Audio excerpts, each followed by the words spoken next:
Greetings, community. It's Kevin from 1-2 Comic Talk, and it is another Saturday, which means Artist Alley. We have a great show planned for you today, but before I actually introduce the guest, let's do this, and let me introduce my co-host. It's Christy Shin. Hi, Christy. How are you? Hey, what's up? Oh, it's great to see you as always. I hope you're doing well this fine Saturday morning. I'm doing good. Things are moving along better. Let's just say in so many words. And I'm quite happy with that because the last couple of weeks were still moving, but it was slow. So that was not a good place to be. But, now it's better. You just have to be persistent, hang in there and go move forward. Yeah, right, John? I know what you mean. So, but things seem to We be kind appreciate the chat. John, Rod, say Rose. It's great to see you. Wow, all of a sudden the chat's starting to explode. Well, hey, we appreciate everybody being here. Chrissy, as always, we have another fine guest today. I mean, this is an individual that when I was reading this preview, I was really hooked on the idea. And the reason why is I know in this time a lot of things get pushed to the side. And when I mean this time, we're all going through some circumstances. And what I mean by push to the side is there's always other issues that seem to fall through the cracks. One of those, which is I've always felt a little place in my heart for vets and how they've been treated throughout the years, and in some regards, they were actually ridiculed, even though we're the ones that we put them out there in front of us. They were always mistreated. And I think one of the stories that is about to hit really exemplifies some of the pain that these people go through. But I know I'm getting way too ahead of myself. We will be going through all this. I would love to bring in Mr. Bob Salley. Thanks for having me, guys. Bob, how you doing, sir? Doing all right. Thank you. It's a pleasure. We know that you're going through a transitional period, meaning going from one place to another physically. So we appreciate you taking this time out for us. We know it's a lot, and thank you. No, thank you. It's funny. It's just like the craziness of the world right now, and I can't keep up with my own life. So I had a podcast. I knew that I had a podcast on Thursday, and then I had another guy ask me if I was, if I was still on for the podcast Thursday, and I'm like, that's not the one I thought I was on. So I had double booked two podcasts, and I hate doing it, because it's. I remember early in my career, I always thought I never want to cancel a podcast. I don't want to have that stigma put on me where it's like, well, he said he's going to be it, but is he going to? I always want to be a man of my word. So, and then, I started doing I'm like, all right, I got a mover coming at 8:30. I'm sure I could be back here at 1:30. So you can see, I got my place is torn apart. So, but it's, I'm very happy. I'm always happy to go on to new talk shows and podcasts. So I appreciate you having me. Hey, it's a pleasure.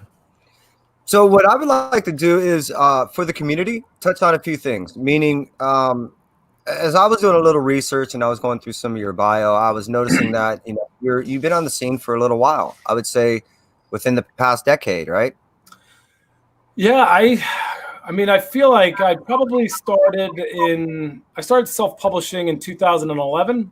That's when I started putting everything together. I started writing the script actually back in 2003.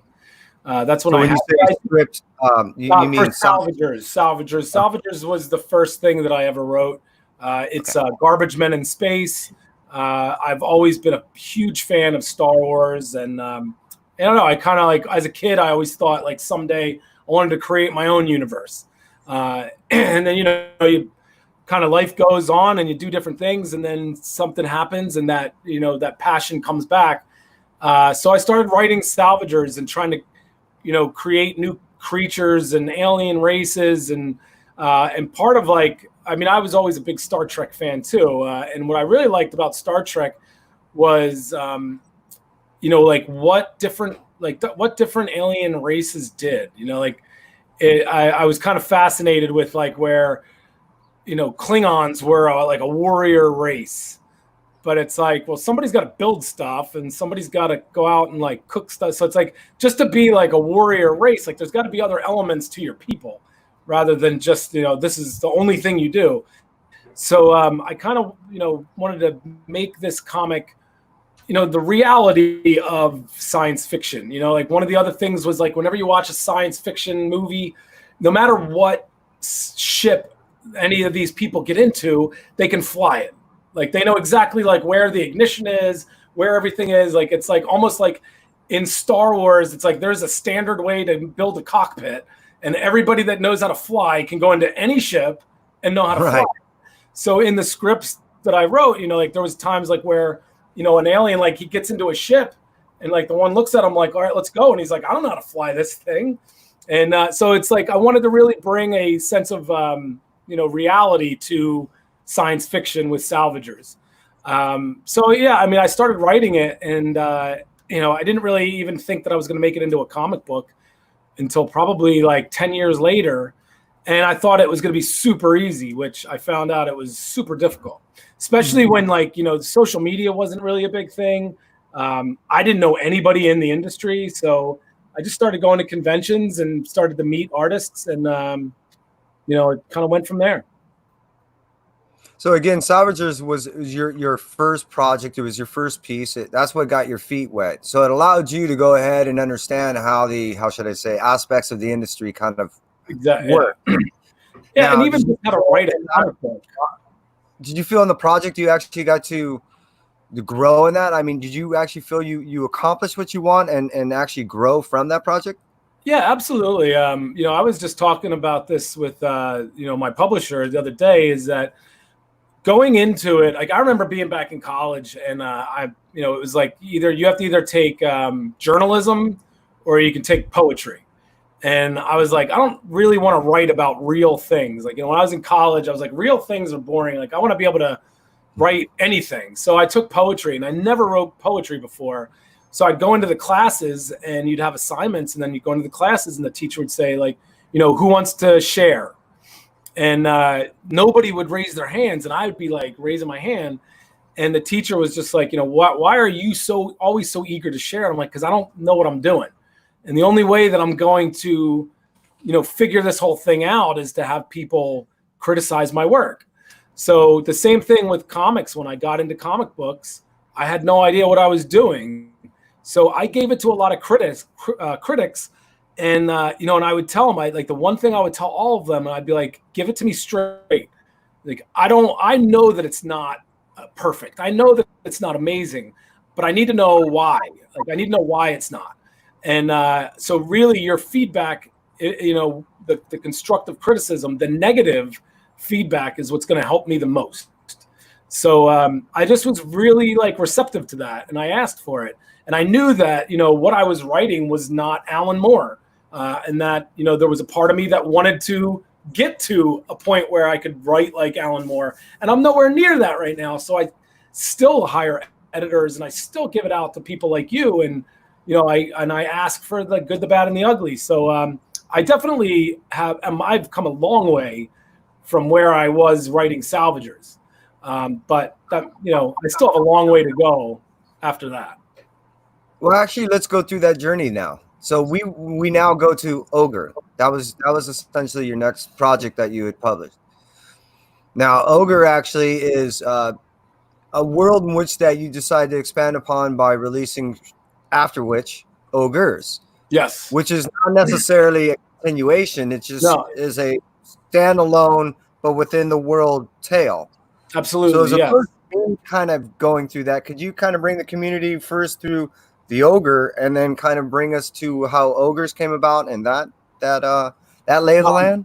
So Ogre, this is the trade paperback of Ogre that you can get on Source Point Press's website, or you can order it from your comic shops. But Ogre was basically Sean Daly and I, who was the artist. He and I met in Philadelphia at a convention, and his art was just precious. He just really has a unique style.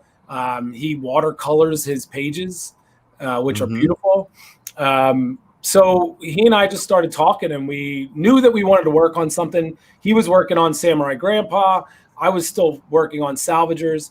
So we really didn't know what we wanted to do. And I was pitching ideas. Travis McIntyre, the editor-in-chief at SourcePoint Press, knew that Sean and I were going to work on something. So he was trying to be very hands-on to be like, what are you guys going to work on? Because this is going to be Sean's first, SourcePoint Press book.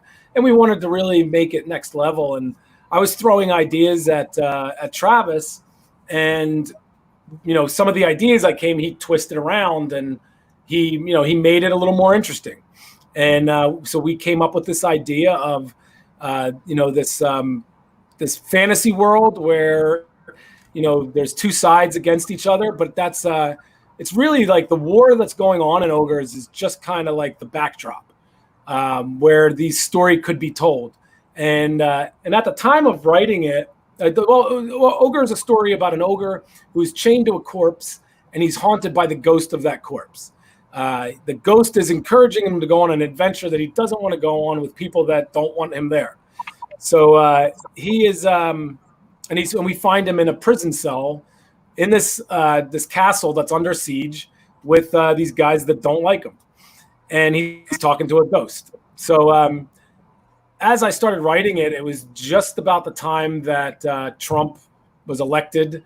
And not to get into like a political debate on whether you are pro or against Trump, it was just more of the America was divided. And I seeing that, when Obama was in office, sure, I mean, I think like America's always been divided, but I think it didn't really show its colors as much until Trump came into office. And then you had people who were really against him, and you had people that were really for him. And there was no ability to find a common ground. There was no ability for the two different sides to talk to each other. So I kind of took that and, plugged that into the story of Ogre. And what I was noticing on Ogre is that it seemed like it was a reluctant tale of obligation. Yeah, and it's to me it's a poetic way of putting it, throwing it there. To me it's a rather simple message, but it's a nice big world that simple message is presented, and I think it's nice because it's not necessarily what you expect it to be as you're going through the journey. And it's funny because one of my good friends, Jason Clark, who does a podcast, and he's really good friends with Sean Daly, and he kind of got us together and introduced us. When he read it, like he was one of the first people that read it before, we, even put it into print. And that's one of the things he said. He was just like, I had no idea that was what it was going to be. And he was like, and it's so much better than what I expected it to be. And like you said, it's a simple message to be good to others. And that was kind of the message that I wanted to say in this story was, no matter who you are, no matter the color of your skin or, I guess like whatever, I'm not a big D&D guy, but whatever, character you are in in Dungeons and Dragons, be kind to each other. And that was the theme of it. And you're right, it is a simple theme, and it's amazing that we still need to address that theme. I agree. Now to move on, I mean, I'm definitely have a goal, and I think you'll understand where we're going at. So I'm Broken Gargoyles. All right. What I will eventually get to the message, and I will eventually get to, because I did introduce some of the underlining theme that hit me, I should say. But I would love to talk about not only Broken Gargoyles, the story, but there was certain aspects that hit me right off the top. So I would love for you to talk about your team, but kind of to start off, the word bubbles that I noticed in the introduction of the actual storyline, there was like a jostling, like a vibration. Now, I only make the assumption that it was done that way on purpose because of the respirator that's being worn by one of the main characters. Can you talk about that a little bit? So that was Justin Birch is the letterer on that, and if you don't mind, I can show a little example of what you're talking about. That'd be great. Oh, hey, look at that! Yeah. Where the heck did you go? Get I've been out here of the whole here. time. I've been here since the very first moment you started talking. Thanks for noticing. You have not. So that's Justin's lettering right there. I don't know if you can see it that great. I'll blow it up, and I hope you do forgive me for ambushing you, sir. I've never done this I love before. Justin. Justin's one of my favorite I know. people.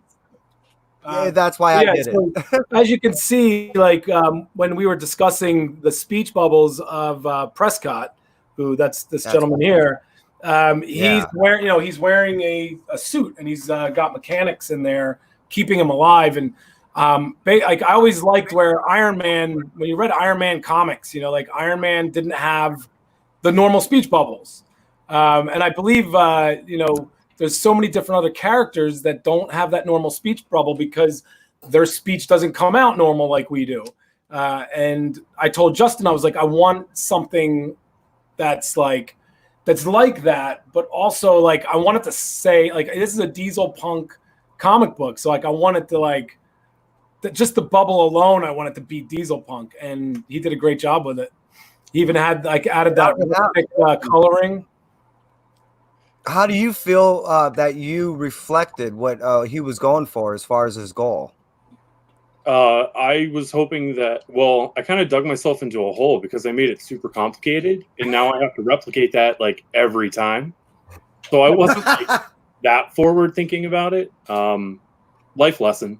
Well, you know what? That's how you become a Ringo nominated letterer. Well, I think we stuffed the ballots on that one. No. So hey, now that we got the whole gang together, I would actually like to ask of you, Bob, if you could give us a quick synopsis of what we are speaking about.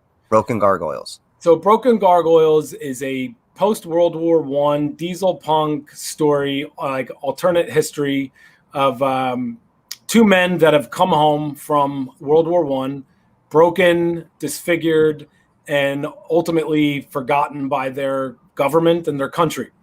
And, the things that they've done over in war, they're both on different paths for different reasons. And they're both on different paths for the same reason. I read up a lot. Broken Gargoyles is an actual term for facially disfigured vets that came home from World War I. And they were not treated the same as other vets that came home. People didn't want to see that.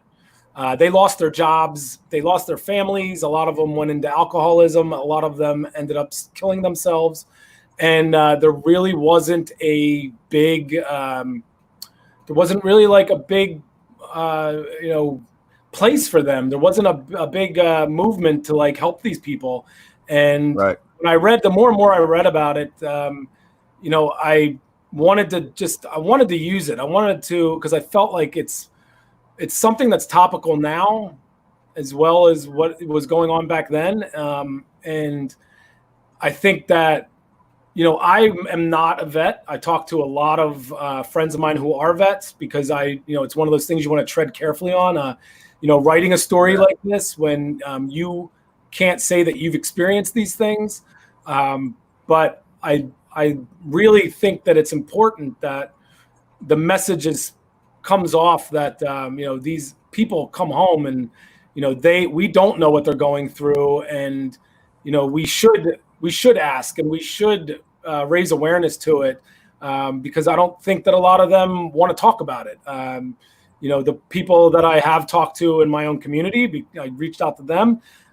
They said it's not something that they think other people want to hear. So they kind of keep to themselves, or they keep to the help groups that they have. But these guys unfortunately didn't have a help group, but a small group of them did.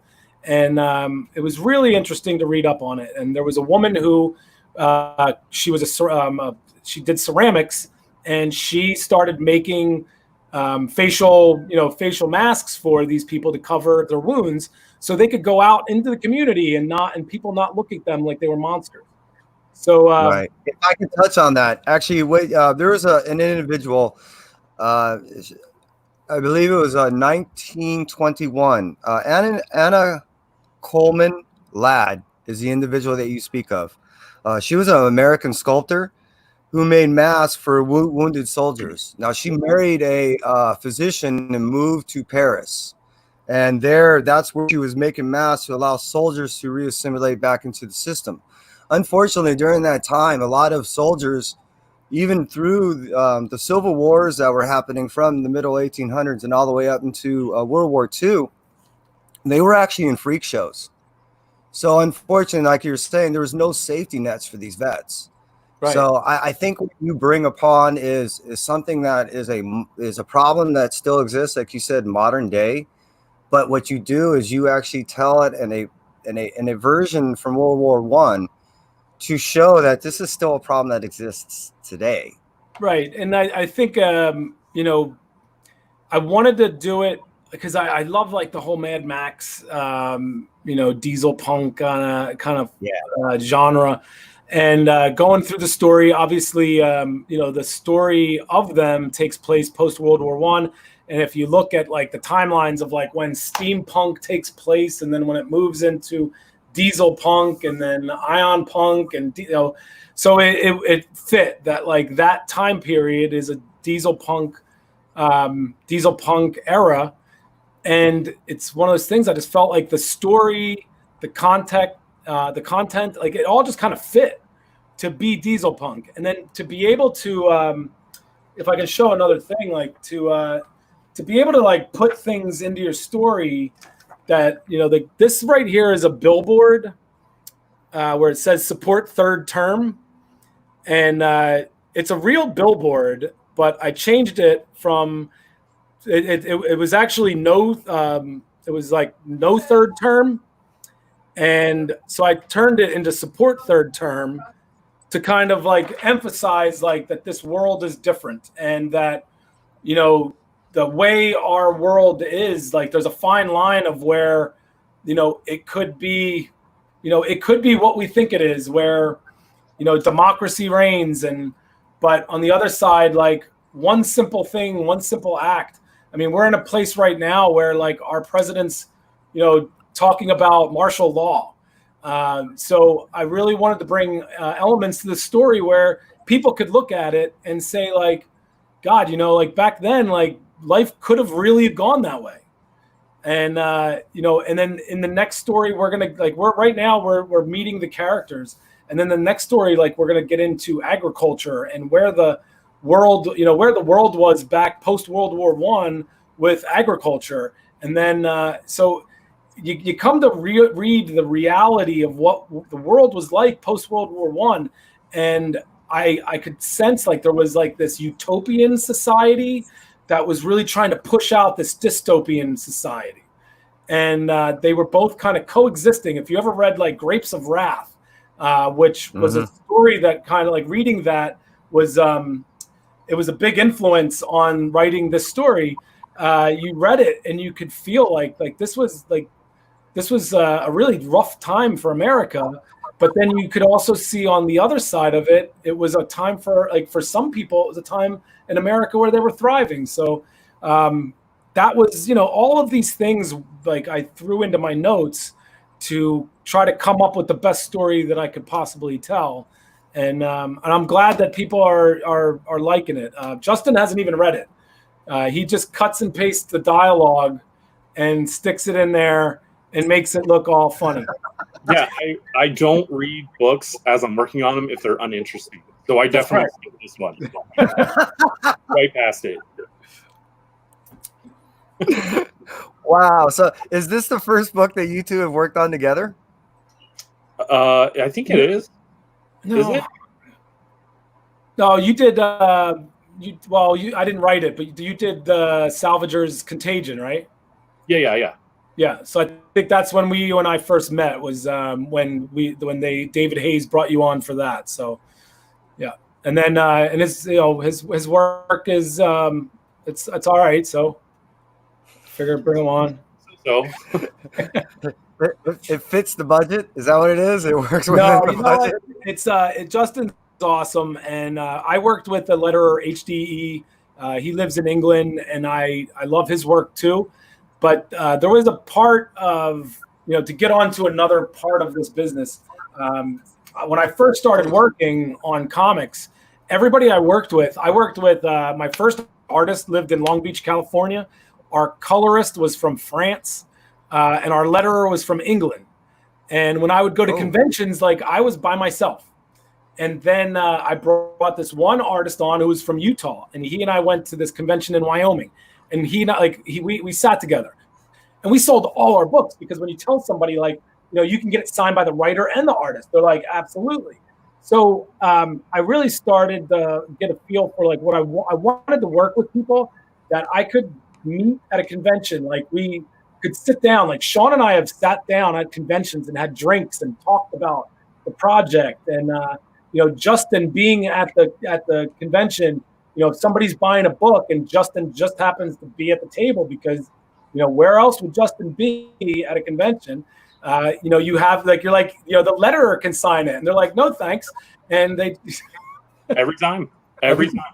But no, it was so I mean, Justin's work is amazing, but it's when you start working with people that are in your area and that are going to be at conventions, you tend to lean toward that a little bit, because it's nice to say like somebody's reading the book and you're like, this is the guy who lettered it, this is the guy who colored it, this is the guy that created the logo, the guy that the logo that came from Broken Gargoyles was Richard Bloom, who is he's done stuff for Image, and he does stuff for Source Point Press. So again, like when you have a family in a publisher, you really tend to like, you don't even think about it anymore. You're like, no, this is my letterer. And when you get something done, it's like, I don't even ask Justin anymore. It's like, hey, I got this thing, it's ready to be lettered. And he's like, well, I'm busy. And I'm like, busy doing what? I think only 5 of the last 6 books that just dropped for what was that? Mad Cave or something like that. I mean, he's busy. He's actually, and then now he's working with you too. I mean, yeah. I'm actually rather impressed on how Justin is able to get all this stuff out. Now, I don't know if you know, but Christy above you also, she is Horatory Studios, so she does her own stuff too. So all 3 of you guys are artists and creators. This is why I love the show, Artist Alleys. And I have the privilege to be able to bring you guys together and allow the community to have an understanding of not only what's about to come out, but the inner workings of what it takes to go through. Because most people don't have an understanding of really what it takes for them to receive the material that they enjoy. All they know is they get it, and they're asking you guys again, when's the next one to come out? Yeah. Right? Yeah. It is. Yeah, it's kind of, sorry. Like there's a delay, I apologize. But no, it's interesting. Please. Like, creating, it's like there's also, weirdly enough, there's not like one way how to create things or be successful, which is interesting. Like I'll see people like study entrepreneurs and they'll go like, oh, well, this entrepreneur only sleeps 3 or 4 hours a day. This one sleeps 8 or 9. This one doesn't eat until noon. This one, and it's like they'll just parrot it. But really what I see a common thing amongst creators, successful creators and entrepreneurs is like, you just got to follow your own drumbeat and work what's healthy for you. I mean, you can probably life hack it from one area or another. And the most common that I think of entrepreneurs and creators is like ideas. Like we're willing to try out ideas and see if it fits with us. And if it doesn't, we just don't do it, because why force something? So I just thought it was interesting. And I think like what's been a challenge for all of us as creators, like Kickstarter seems to be this one platform, because I know people are doing online cons, but what's funny is that it's not the same thing as going into convention and talking about things or getting people to know, because they don't have that touch. Like Bob, how you were touching on earlier, like with Justin and you sit there and say, hey, touch the book we made, even signature or whatever, or we get to talk about it. I'm in front of you. I'm not in Zoom or StreamYard. And people might think, oh, that's the same thing. It's like, no, you're talking to the person right there because they have time. Right. Like they could be hungry, they could be pissy or whatever. We're talking to you. But it's weird because like Kickstarter is a weird other thing I've noticed too, because I've run mine and it's sort of like kind of every day you kind of put your blurb, but it's sort of more personalized and somehow people are more receptive to that, which is strange. It's sort of like they're talking to you personally, like if it's on your Facebook page or whatever, but yet it's impersonal, but yet it works better. I don't know why, but. No, I totally agree. I think that Kickstarter, especially like if it's a different animal. Like if you're just jumping onto Kickstarter now and you're trying to build, trying to get something funded. I think the people that mostly have success with Kickstarter are people that have been using it for several years, and through those years have come up with a reputation. Like, people know, like, I know that I'm going to get my books. I know that the quality of the book I'm going to get is going to be good. But I see more and more, like, and I talk to more and more people that are like now just being like, well, I'm going to do my first Kickstarter. And, they're like, I'm putting it together and I'm going to launch it in 2 weeks. And I'm like, it's usually taken me like 3 months to run it, like building, like getting all the material, starting to like put it together, and then having a month of like, massaging people to know like, hey, I got this Kickstarter coming. It's not something like very easy. And usually if you do first, it's like your friends and family are backing it, and hopefully you get a little bit of a fan base, and it grows like that. So it's not something where, I mean, I know somebody that was like, it was their first Kickstarter, and they were like, doing just a one shot, and they were asking for $15,000. And I'm just like, and I'm like, why does it cost you $15,000 to do a one shot? Like, who do you have doing the art? But I think their mentality was like, no, like, I mean, everything gets funded in Kickstarter. And you have to tell them, it's like the actual percentage of things that get funded and the things that launch, there's a very small percentage of things that are successful. You just only see the successful ones because, that's the algorithm, the people that know what they're doing, that know how to push it, to put it out there. But I think there was a website that showed like all the failed Kickstarters, and like to raise awareness that people think like, like, oh, like, why wasn't mine successful? So it's a great place to, bring things out. I mean, I think Kickstarter now has gone from, being an actual Kickstarter to being a, like Christy said, it's almost like a virtual convention. Here I have a book, and I can, do a little post every day and, show you a little bit of the pages and introduce you to the creative team. And I have 30 days to, try to pull you in to buy this book.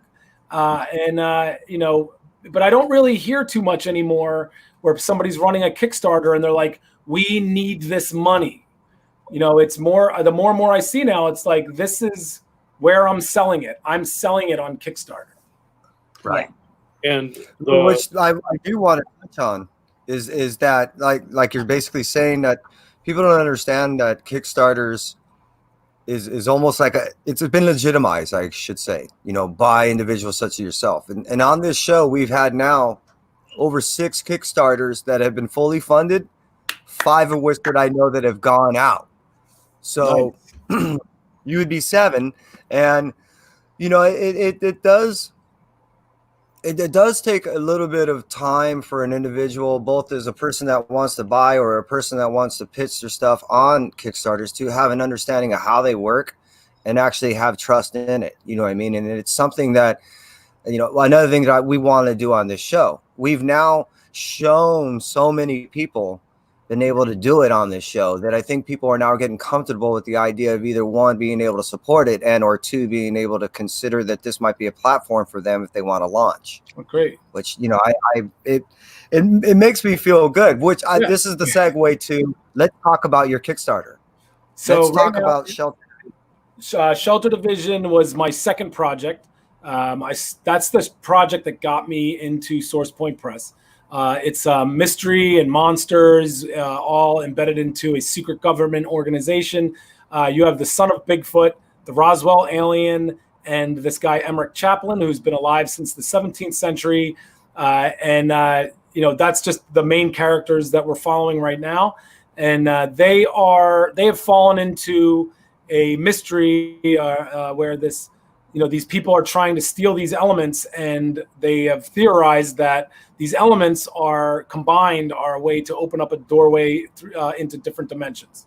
So then we meet the villain, and this villain, Ramos, is from a different dimension, which is vastly more technologically advanced than ours. And he's kind of like a Lex Luthor, but he realizes if he can come into this world, that he would be a god.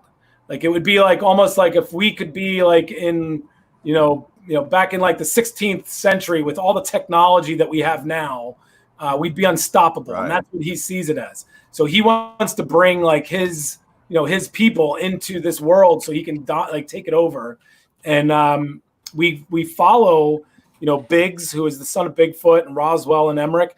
And we get a sense that all of them have a different, they're all a part of this secret organization because they have nowhere to go in our world. There's one part where the Roswell alien says, like, I'm a prisoner here. And one of the agents is like, there's no locks on these doors. You can leave anytime you want. But he knows he can't. There's no way that he can just walk the streets. So this is a place of sanctuary for him, whether he likes it or not. And, Biggs, he's like the kind of kid at heart. And he sees the agents as his family, and he sees the division as his home. So all of them kind of have different ideas of what this is. And as the story unfolds, that they're all friends, and they will have conflicts with division, and they'll have conflicts with each other. And we have it plotted out for 3 volumes, and it's gonna be a lot of fun. Just to kind of, when I started writing this, I was binge watching Breaking Bad. And I love the fact that like all the characters in Breaking Bad, none of them were like good or bad. Like they all kind of like were walking a fine line of either one. There was times where like, if you've ever watched it, where Gus, you thought that he was like the ultimate bad guy. And then you start realizing like Gus was actually keeping things well balanced. And then Walter White, you thought was the good guy. And then there was parts where you're like, whoa, this guy's going off the deep end.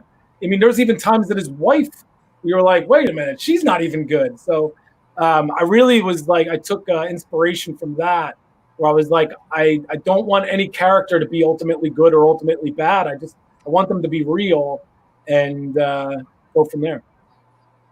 And it's kickstarted right now. Sorry. The volume 1 is being kickstarted right now. We have 3 days left. It ends on Monday. We are fully funded, and we are less than $1,000 away from the second stretch goal, which is an autographed, I think it's an autographed plate. And hopefully if we can get to 10,000, we can turn the hardcover into a dust jacket. Oh, nice. Which the links are in the description below. The diamond code for Broken Gargoyles is in there. The Kickstarter link is in there. Community, you can find all this information in there. So even one more thing I definitely want to touch at, which is your evolution, Bob. So I've not really done this much with people. But what I want to touch on is from the time that you started, right, with Salvagers. With Salvagers to the point that you are now with this Kickstarter, how do you feel that you have grown as a writer in each one of those? So meaning, would you go back and want to change any of that, or do you just say that was my perfect launching and learning pad? Well, I mean, I love Salvagers. Salvagers is near and dear to my heart, but now like being a part of Source Point Press and like having spent days and days sitting next to Travis McIntyre and Andy Schmidt, talking to them about it, it's clear like Salvagers could have been so much better. Because I didn't really know what I was doing when I first wrote it, and I didn't really have anybody to discuss it with that knew anything about comic books. So, and even like where I was as a comic book writer when I first started writing it, if I'd gone back and if I could wipe that away and rewrite Salvagers now, it would be. I mean, I think it would be like 100 times better, and it's saying those words is amazing because you're sitting there basically saying that what you wrote sucked. But I think that's one thing that most writers do is. Well, to be fair, Bob, your work does suck. It does. It's real. It's hot summer garbage. It really is. I kind of make that as a selling point with my books. Like with Demon Bitch, I say it's just fucking awful and no one should read it ever. People, and it's just true on both things. Like, yeah, I mean, in a way, you kind of put yourself as like you win because it's like you could say it's shitty and you may agree, hey, I hate this comic, it's shitty. I've had people say that, but it's like, yeah, I admit it. But then you have other people saying, well, it's shitty, but then they're like, Yeah, but it's good shitty. Like it's like we laugh at stupid people and stuff. That's the best. That's the best kind of good. Is shitty good. Yeah. But it's like, if you sit there and like people are like, "This is the greatest comic book ever," and then they read it and they're like, it sucks. But if you tell them like it sucks, they're like, it's not that bad. So I would take it's not that bad over this sucks. Set the bar low. I like it. I don't know. I just like stare at it in the face because like I think it's like I've seen a lot of women or girls and even like guys, like people come at them because there's assholes on the internet and they'll go like, "Oh, your stuff sucks," or "You need to really explain yourself." And there's to a point I'll be willing to explain myself, but I'm just like, yeah, it sucks. Whatever. I just did it for shit. It's like, this sucks. When's the next one coming out? Yeah. Or like the people that keep coming back hating on it all the time are like, well, I got a fan. I mean, you either hate it or you love it. At least you're not like, whatever. That's So that's what I love about that. Yeah, right. It's funny, but yeah. Well, speaking of which, actually, Broken Gargoyles is like I mentioned is now on that diamond list. So we actually have a definitive date. We said it's launching, correct? Yes, it's in previews catalog currently in June. So July, August, it'll be in. Knock on wood. It'll be in comic shops in August, and then that's what I thought. Issue 2 will be in September. Issue 3 will be in October, and then the second story arc will be in previews in January. And I'm actually co-writing that with Christina Blanche. Oh, nice. And she wow. she is. I didn't know that. Well, you don't listen. I also didn't. So, I mean, that's probably more indicative of me. Yeah. No, that's great because what's that saying is obviously that the popularity of this story is to the extent in which that you're able to carry it onto a second arc. That's awesome. Yeah. So I make these you're carrying on the same letter, right? I don't know. We'll see. Well, I mean, I have to now. He made lettering impossible to like. He's like, I'm the only one that can do this now. So now I'm stuck with him. I promise you that was not my intent. I should have made it easier so I could have been replaced. I love you, oh, Justin. Wow. Yeah, you can say whatever you want, but I know that Justin likes me a lot. I'm not. Well, you guys are just sort of a married couple, actually. I mean, I'm loving it. I mean, besides the fact that he's a Penguins fan, everything about him is awesome. Listen, I haven't even started to get into the fact of where you went to school at, and I think it's just best if we don't talk about that. I did. I went to college at the University of Pittsburgh, but I could not jump on the. That was a Mario Lemieux and Jaromir Jagr were there, and couldn't jump on that one. You know what? This has to continue on Margarita Monday. You guys got to show up on Margarita Monday. It's a show just for artists and creators to come on. We set up basically a virtual bar for you guys to come on and do this very thing. I like it. Hey, community, you heard it. So these gentlemen have been working on a book. The book is Broken Gargoyles. There's also a Kickstarter by Bob Salley. Now, Broken Gargoyles right there, what he's holding up in your hand, that is basically the cover that you were looking for.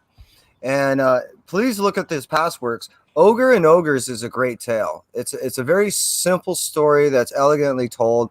I recommend it. I got to get all this stuff because I have not read it all the way through. It's definitely on my read list. And Salvagers, if you want to see where this guy's origin is from, I recommend go ahead and pick that up. But gentlemen and Christina, is there anything that you guys would like to end the show on? No, thank you so much for having me. And if any of your listeners are on Facebook, please look me up. I love interacting with people through Facebook. It's kind of my office. And, I just thank you so much for having me on and exposing me to a new audience. Oh my God, it was a pleasure. I mean, it was It was awesome to have you because I'm hoping that this becomes something that I can see you again when this other project is fully funded on Kickstarter, and we can come back and have you and discuss that project Oh, I'd love because to. that sounds fun. That sounds really fun. Thank you. Well, hey, community, we appreciate you being here from us at 1-2 Comic Talk. Thank you very much. We out. Thanks, guys. See ya. Thank you. See ya. Nice to meet you, Christy. Nice to meet you too. Yeah, congratulations on the newest Kickstarter and stuff. Thank you so much. Justin, get to work.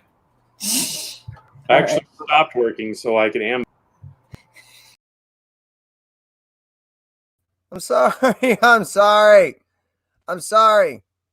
I'm sorry. Damn it. I'm sorry. Oh, right. Oh, that was the wrong button.